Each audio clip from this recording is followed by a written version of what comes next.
Good afternoon for 4 News Now. I'm Rob King.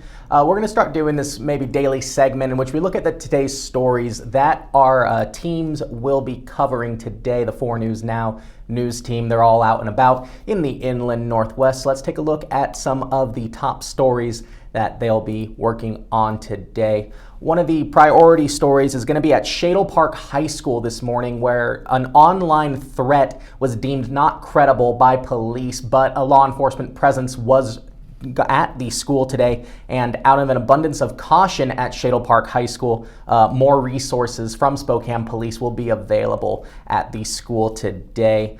Moving on now to weather, where thank you to the 4 News Now weather team. There were slippery roads this morning, foggy conditions, still kind of persevering, but expect those to start to burn off as we progress through the afternoon and then return closer to the evening. And then looking ahead to a couple 4-day forecast, it's going to be rainy expected on Thursday. That rain will return, but we should be in the high 30s, low 40s till the end of the week.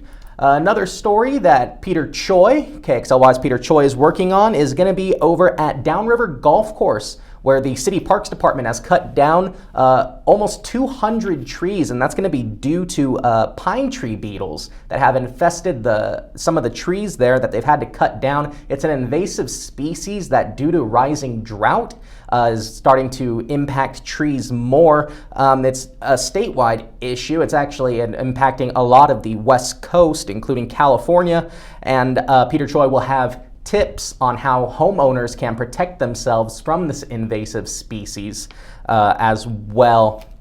Also, KXLY's Jordan Smith, he's going to be looking at multiple housing projects in Spokane City. They're trying to balance affordability as the city continues to grow, and that's what Jordan Smith will be working on. And Vanessa Perez for 4 News Now. This month is Human Trafficking Awareness Month, so she spoke with Lutheran Community Services Northwest about an event being held tomorrow. That's tomorrow, Wednesday, that will help raise awareness and highlight what's being done to combat human trafficking in Spokane. So again, these are just some of the stories that the KXLY news team is working on, and we'll try to do these periodically so you know what's coming up in 4 News Now at 5 p.m. But for now, live in the KXLY Digital News Center, Rob King, 4 News Now.